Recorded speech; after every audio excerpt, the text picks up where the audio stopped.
Mike's live. All right, we're going to get started with our next talk of the day. The talk is titled How to Create Social Illusions, a Social Engineering Case Study. I'd like to introduce Mr. Stephen Fox. CISSP QSA is a security architecture and engineering advisor at the U.S. Department of the Treasury and holds an MS in Business Information Technology from Walsh College, an NSA recognized center of excellence. Mr. Fox brings a cross-disciplinary perspective to the practice of information security, combining his experience as a security consultant, a senior IT auditor, and a systems engineer with principles from behavioral organizational psychology to address security challenges. And everybody, I'd like to welcome Mr. Stephen Fox. He's also one of our co-organizers, so an extra hand for him too. Well, thanks a lot for coming, guys. How many people here are familiar with how visual illusions work? Basically, people who design visual illusions use expectations that the visual cortex of your brain has to interpret stimuli from the environment. And they use that to play tricks on your brain.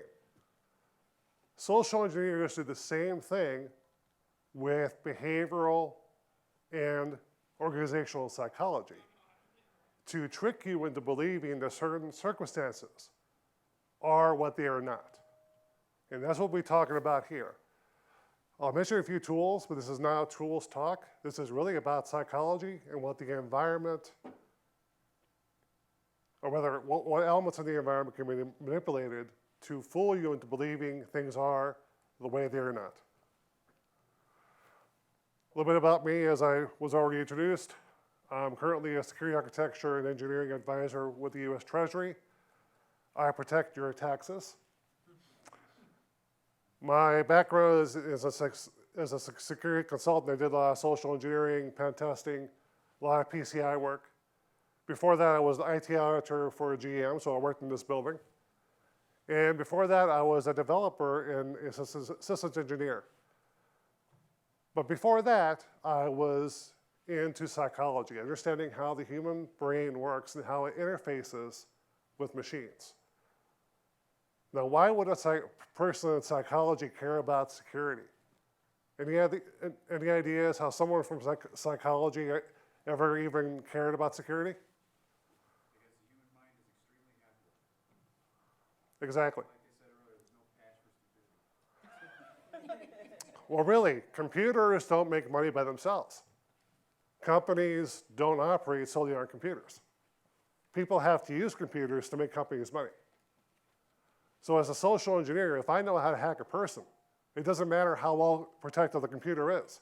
It doesn't matter how many millions of dollars I spent to protect the perimeter, to have a SIM or a SOC in place. All that doesn't matter if I can fool a person.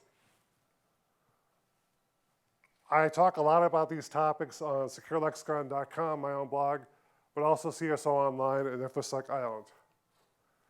Today we're going to talk about an actual case study I did back in February of last year, talking about the high-level objectives, the actual tactical mission, and describing step-by-step what I did at the client site. A disclaimer worth mentioning here is that everything I talk about here does not reflect the opinions of the US government. These are my opinions. So why is it so effective? Who here has read the 2012 Verizon Data Breach Report? Really, that's all? Guys, you need to read this. Only 7% of the incidents that were studied here came or were attributed to social events. However, those 7% accounted for 37% of the records that were breached. Huge payback in the effort expended. No other area, hacking, malware, privilege misuse, had that level of return. This makes it a very big risk. So the case study, this was a company in the transport industry. They serve most of the Midwest, a couple of clients on the West Coast. It's a mid-sized company, but with a small culture. Now, why would that be? Any ideas? They grew faster, exactly. Until about 2 years ago, they were a very small mom and pop operation. They only had about 2 planes in their fleet, but they got a huge contract that allowed them to expand in less than a year. But culturally, they never caught up. So their processes are still in that mom and pop mindset. So they don't think that they're targets of big time hackers. Of course, with most engagements, there's rules of engagement. This was not a red team operation.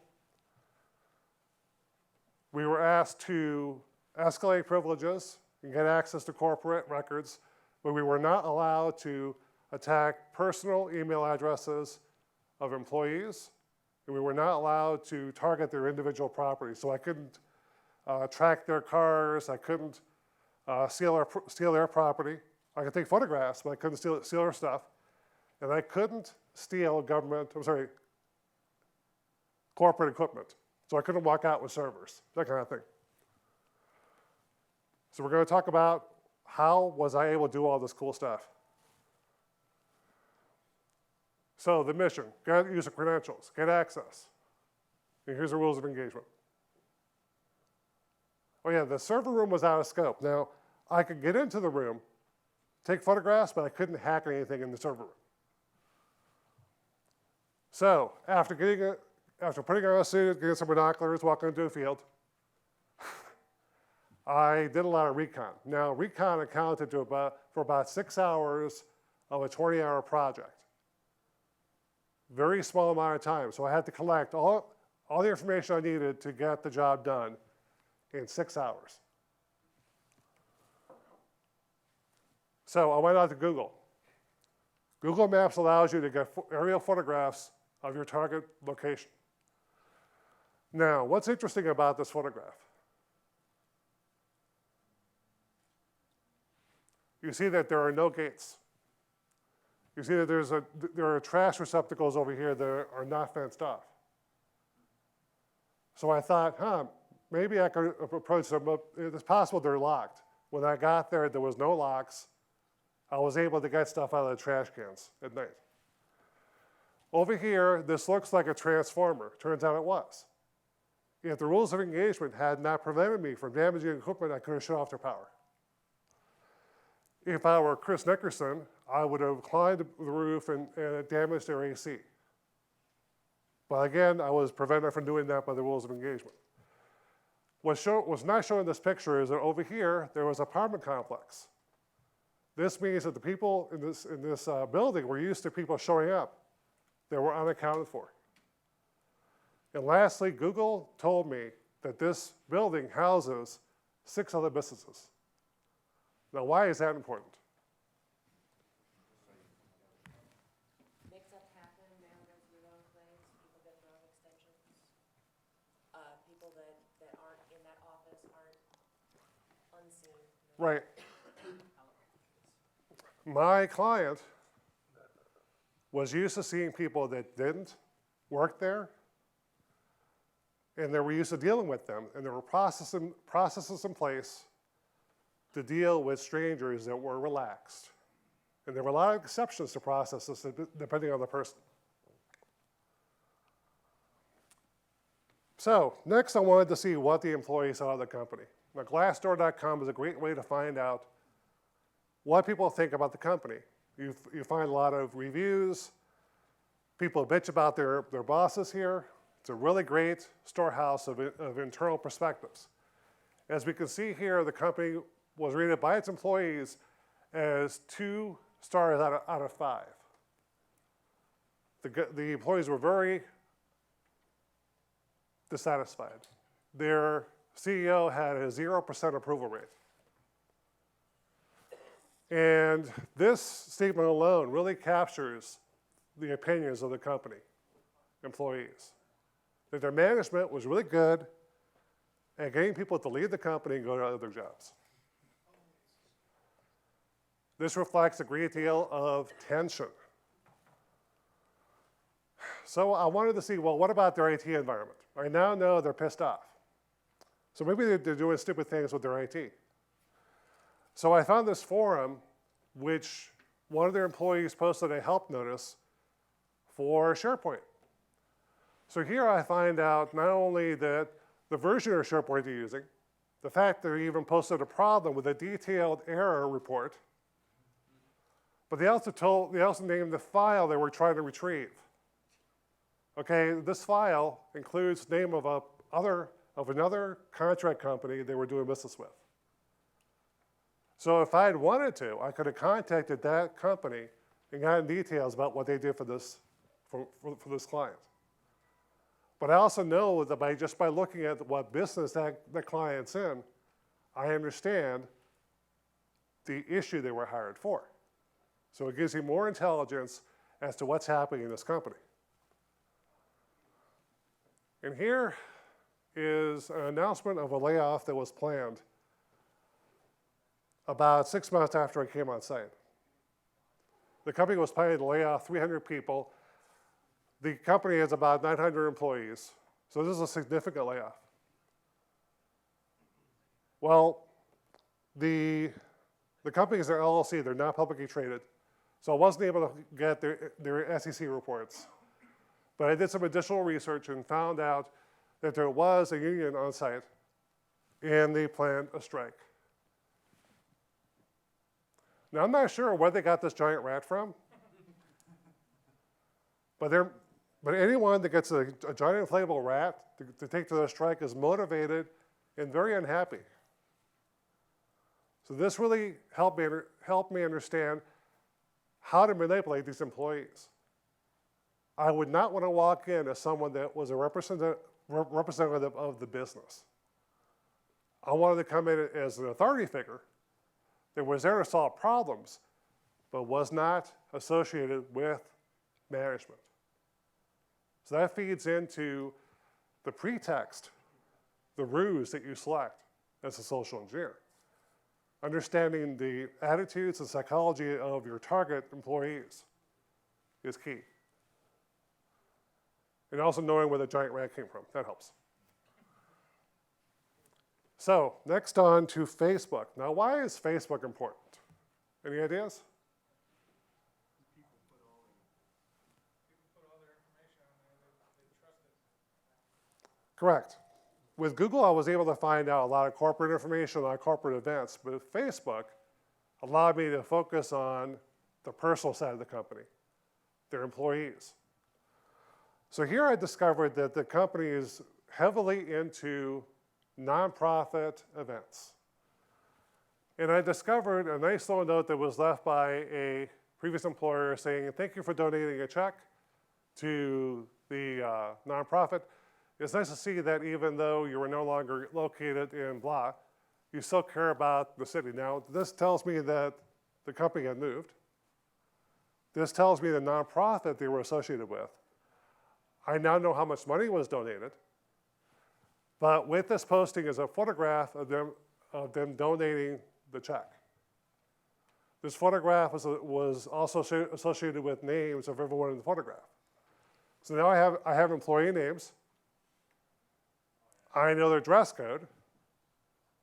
I know that because the photograph was taken at the company site. And I know that they all belong to the group that communicates with the nonprofit. And here is the person who sent that email. John L. has 145 friends. Every single one of them works at this company. He no longer works there, though. This one person put every nonprofit that works with that company, he connected them. So I got to know John L. very well. Over Twitter, over Facebook, LinkedIn, so I could pass myself off as someone that's friends with him. So I could then inherit all the positive attitudes that the employees of the company had for him. So I could use that to my benefit. Now, I have a lot of information here. I'm now at about hour 3. I got 3 more hours. So I need a tool to really organize it and draw relationships from this data. I pull out MultiGo. Now in this case, I use a trial version that gives me about 2 days of work. That's enough time. So I dump all my data into MultiGo and I have 4 new relationships. Now what I'm looking for isn't more data, isn't more pictures. I want to begin to draw a psychological profile of the company, but more importantly, the employees. Next, we're going to be talking about the psychological markers that I used and used to ask those questions of this data. First, I wanted to determine the group types. Now, why would it be important for me to figure out what groups are in this company?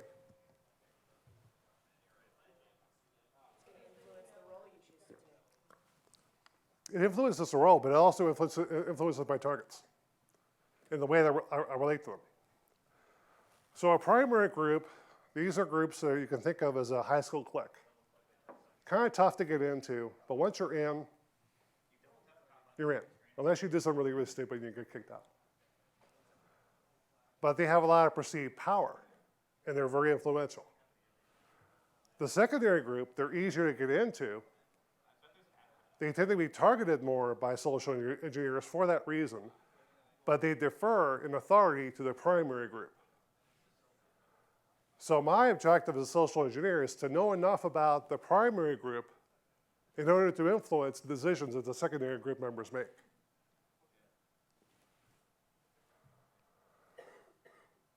To do that, I need to understand what groups within the organization appeal to the need of people to belong to something.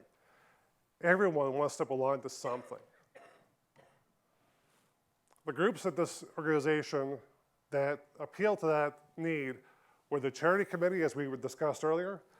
This was so strong that the company itself formed an entire unique charitable organization to manage all their relationships that they were into.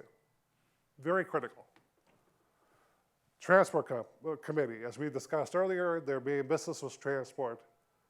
So a lot of the business decisions were driven through this committee. Logistics, the same way. Now, IT governance, even though they weren't very effective, as we'll see later on, they were still influential because they drew people to them in terms of wanting them to belong to something useful in the company. Now, even though we want to belong, we also want to differentiate. And we want to show other people how we stand out. Well, this company, the employees decided to post on Facebook, on LinkedIn, all their achievements. So if they got a bonus, if they became Employee of the Month, if they won a new project, they would post this on Facebook. And I would be able to then pull this data in and know who was standing out and really target those individuals. And with this data, I also wanted to identify what individuals in the organization were seen as authority figures. There are 2 basic types of authority. There's position authority, like a CEO or a manager. They may not be very good leaders, but they're perceived as someone you have to work with and deal with. But there's also natural leaders, people that just by their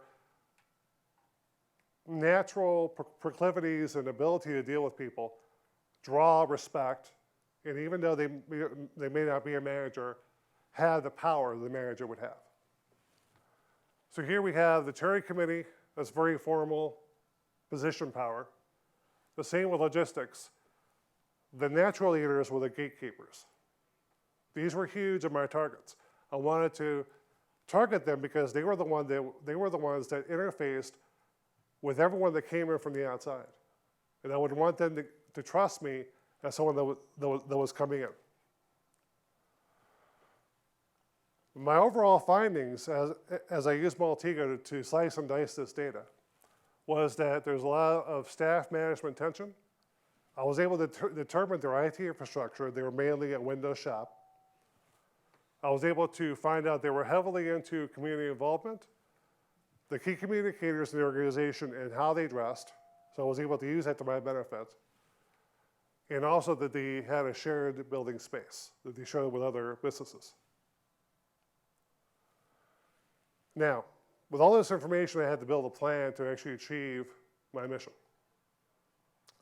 So I went through building the exploits I would use so that if I was ever to be in an office by myself and have access to a laptop or a desktop, I could plug something in and take over the network with that. So it was key to figure out, well, what do I do once I get access? Identify the credible excuses for me to be there, the pretext that would make sense. Again, we go back to what's expected and using that to your benefit. Gaining control of company assets and gaining the trust of company gatekeepers.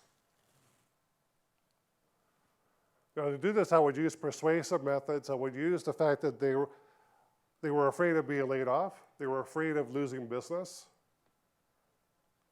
I would use different techniques and different interpersonal techniques to gain trust and to persuade them to make choices they wouldn't normally make. And to make those choices make sense. I would also use self-effacement, that is to not seem all that serious about myself, not to take myself seriously. To seem approachable and non-threatening. To manipulate people into making certain decisions. But also, I would seek every opportunity I had to correct other people and what they said. Now, if I were to walk up to you and you were telling me about your job, and I would tell you, no, you're wrong about that, you're doing it wrong, how would you respond? I would wonder who you were. I would wonder what your background was for knowing that I was wrong. How you were coming to that decision. Well, it doesn't really matter to me why you think I am who I am. I know you're wrong. Prove to me that you're right. That puts me on the defensive. Exactly. Now I'm defending myself.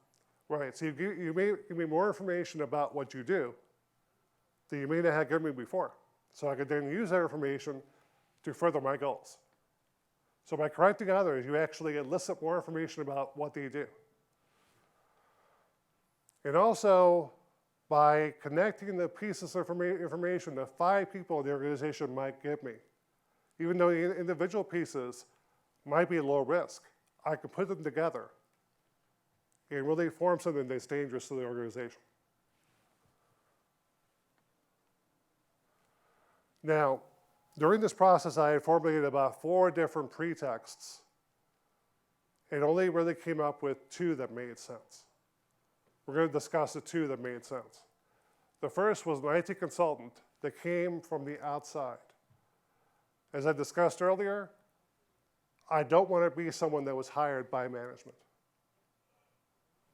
I was someone that was hired by the company that was about to cancel a contract with this vendor. To come in and do a security assessment of their wireless.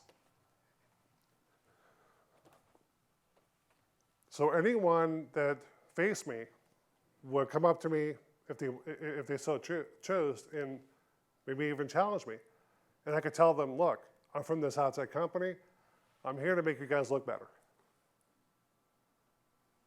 I'm not here to get you fired.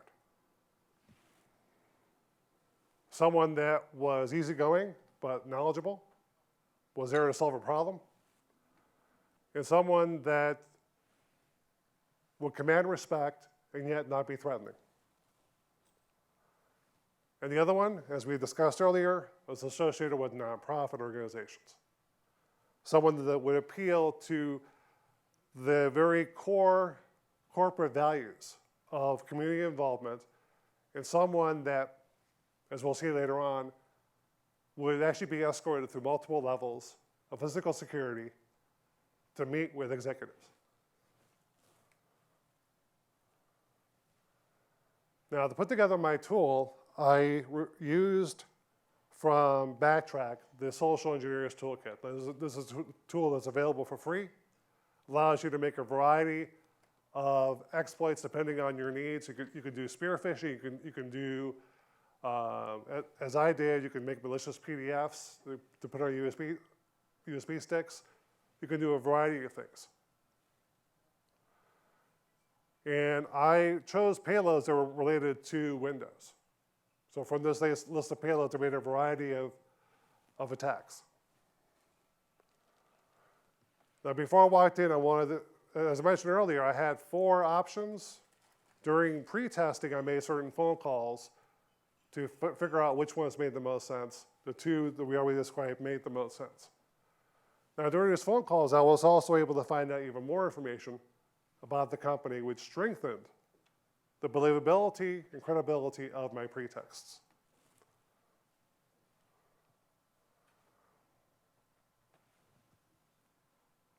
You may ask, well, what about that balance of hours? You had 20 hours. Well, I was also there as an actual pen tester. I was there to do a pen test and also a wireless assessment of the organization. So I had the freedom to walk around as someone that wasn't there to hack the company socially. During this on-site recon, I was able to observe other people in the organization tailgating as though it was no big deal. I observed that there was also almost no chance of me being challenged. And if I was challenged, it would not turn out to be anything really hairy. Although I had my get out of jail free card. And I was able to find out even more details about the community involvement aspect of the company. So, during recon, I got off an elevator, and right there in a public area was a very convenient laminated sheet of paper with actual size ID cards. So I know it's important for your employees to know what their ID cards look like, but why would you post that in public? During the postmortem of this engagement, I asked the manager, why do you do this? It's like, well, we want our employees to know it's important to have their badges on. So you do this in public? These were high definition copies. I could have taken this to Kinko's, taken it out of the lamination, and photocopied them, and use it for my own. I didn't do that because I wanted to see what I could actually do without that.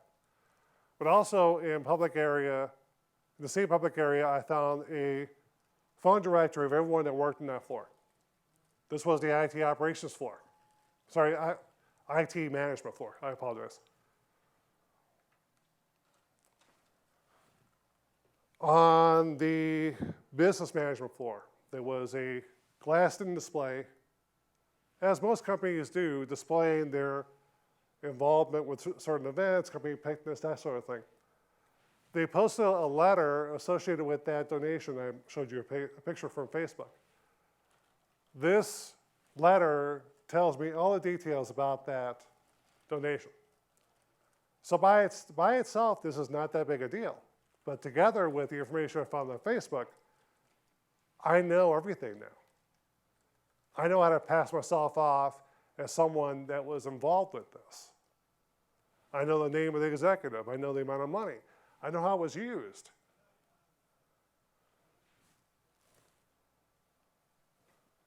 So day one wasn't even intended to be a social engineering day. I was going to meet the IT manager of the company to start my pen testing. So I'm waiting outside in a public area that I just took some photographs of. And I dialed the phone. There's I got his voicemail. So I'm waiting out there for about 10 minutes. And someone opens the door and said, well, who are you? And I introduced myself, Steve Fox, from the company I worked for back then. And I said, well, I'm here to see the IT manager. He looks at me, come on in. Well, at this point, no big deal, right? I'm figuring he'll escort me. So I walk a little bit, and I hear the door close behind me. Turn around, I'm there alone. So I turn around, I figure it's about 8:30 in the morning, people are working, right? I look down the hall, there's no one in the office. So maybe they're in a meeting. No problem. Keep walking. What's wrong with this picture? So one of the desks, I have a planner of one of the employees. I could have grabbed that, gotten all their personal information. I see purchase orders with customer information, bank accounts, really cool information about the company. I also found the company directory. So I took a picture of that, took a picture of the purchase order. So I keep walking down. Another unlocked workstation with even more information. Sorry. So I walk down and I finally found the employee that's sitting just outside of the IT manager's office that's empty. So I talk with her, she's his secretary, talk with her for about 20 minutes, and she's giving me more information about the company. Really useful stuff. Like, what hours people leave, where they go, they get coffee, when the picnic is, here's the invitation for the picnic tomorrow. Really, really friendly people. Again, going back to that small culture.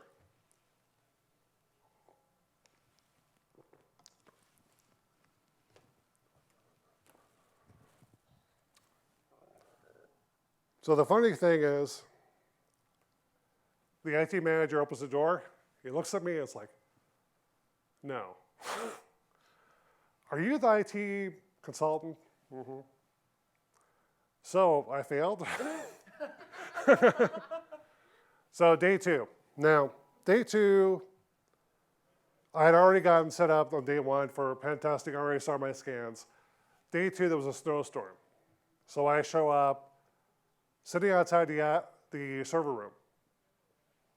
No one from IT operations is there yet because it's a snowstorm.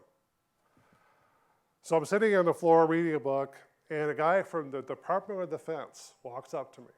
Now, I have a suit on, the full consultant uniform, clipboard, the all-powerful clipboard is with me. And he asked me, well, who are you? Now, I tell him who I am.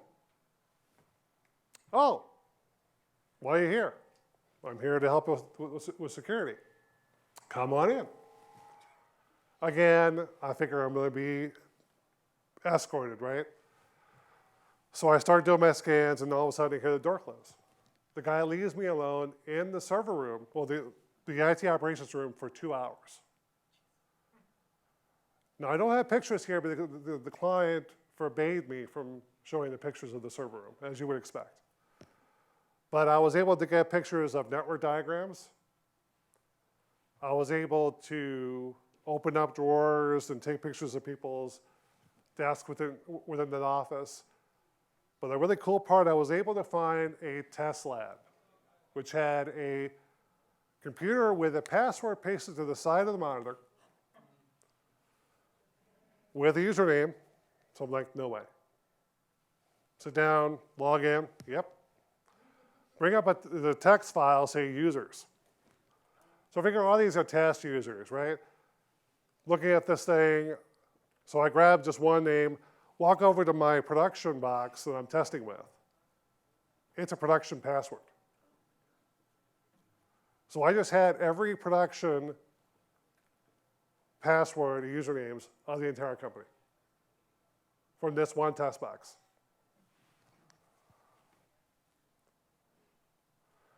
Now, the really interesting part was later on when the IT guys looked at me as he walked in, how the hell did you get in here? Oh, he let me in. He what? Why'd you let him in? His response was, well, he had a suit on. He looks like a consultant. He says he works with you guys. Oh, okay.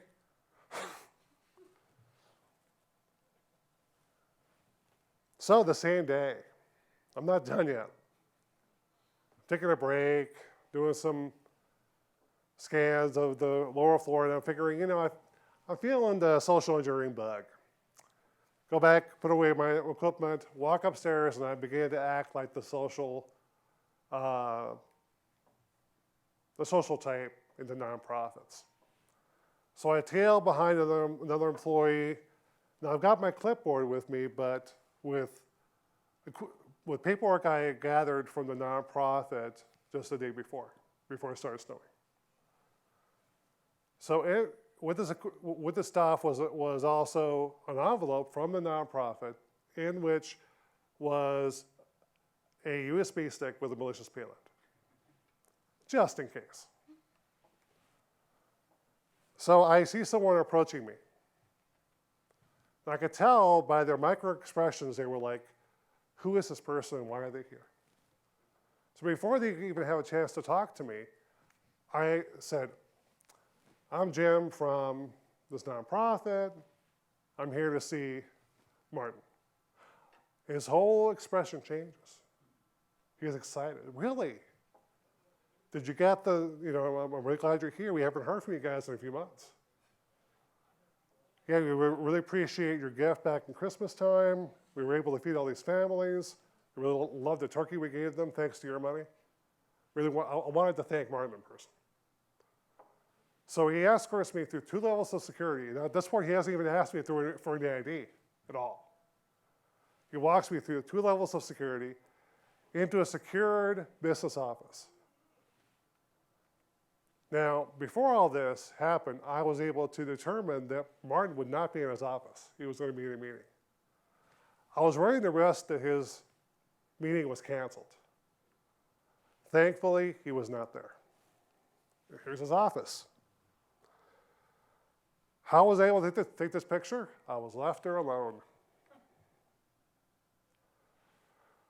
So, to his credit, his computer was locked, but no difference. I just left my nice USB stick in an envelope saying, for Martin from the nonprofit. Boom.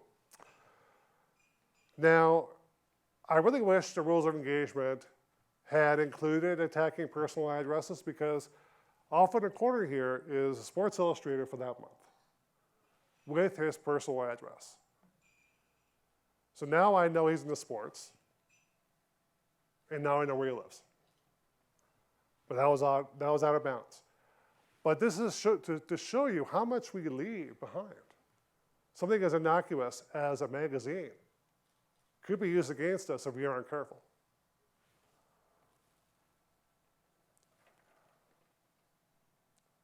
So day 3.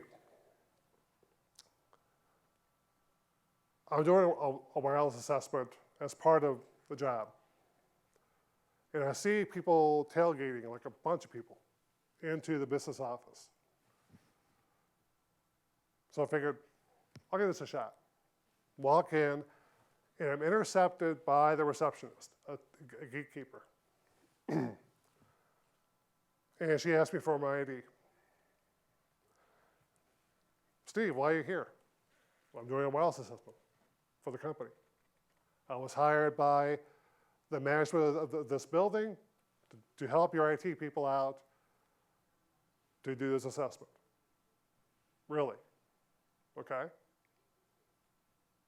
She places some paperwork. Oh yeah, we were going to do this assessment. She doesn't know that I'm actually a consultant from the outside, hired by the company. All she knows is there's an assessment. So she gives me my ID back. Well, you need a badge. You should go to this office. I said, look, I appreciate you doing your job, but I don't have time. I need to do this job. Looks at me, looks at the computer. Well, here's a badge. Now, what she should have done was kept my ID, but also directed me to HR to go through a formal badging process. But she actually had her own badge. This shows that this company had exceptions for processes that were in place.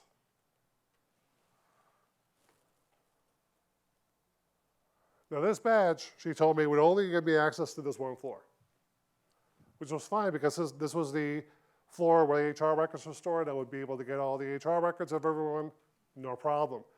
Where I was actually able to get photographs of key employees' HR records.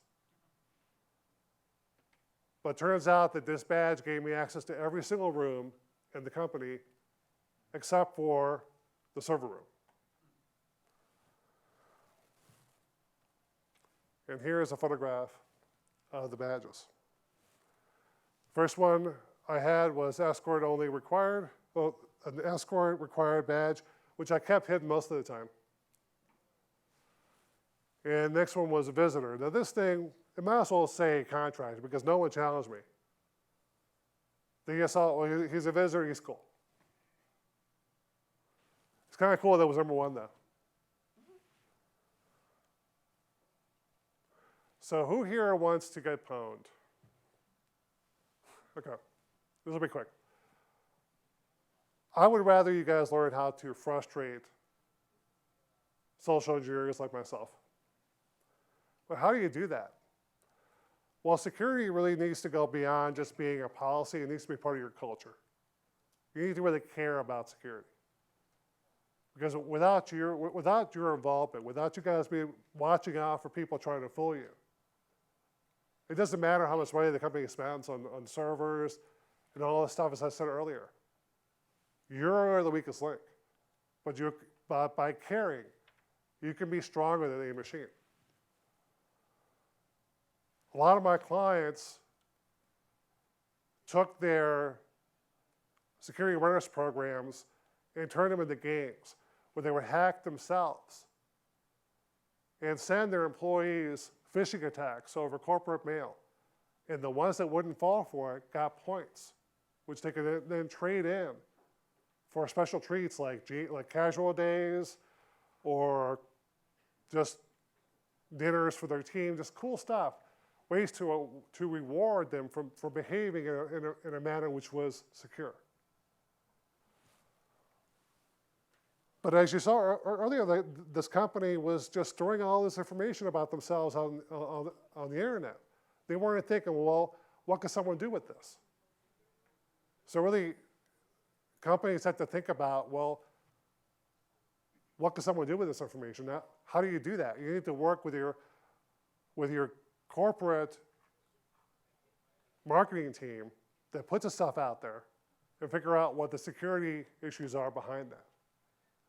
Many of my clients have fused teams where security reviews the test sites of marketing before stuff ever goes out.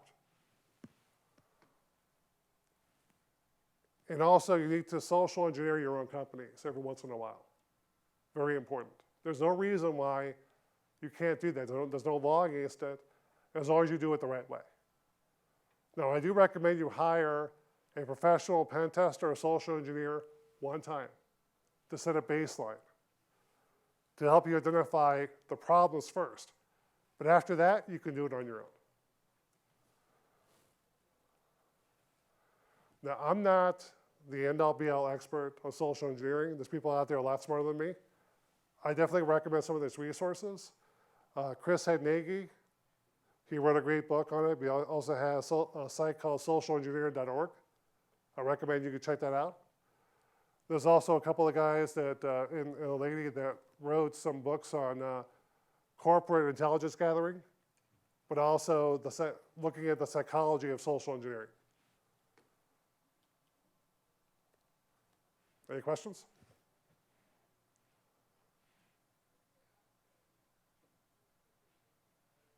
Okay, well, thanks a lot for coming to the talk. This will be posted online. Thanks a lot.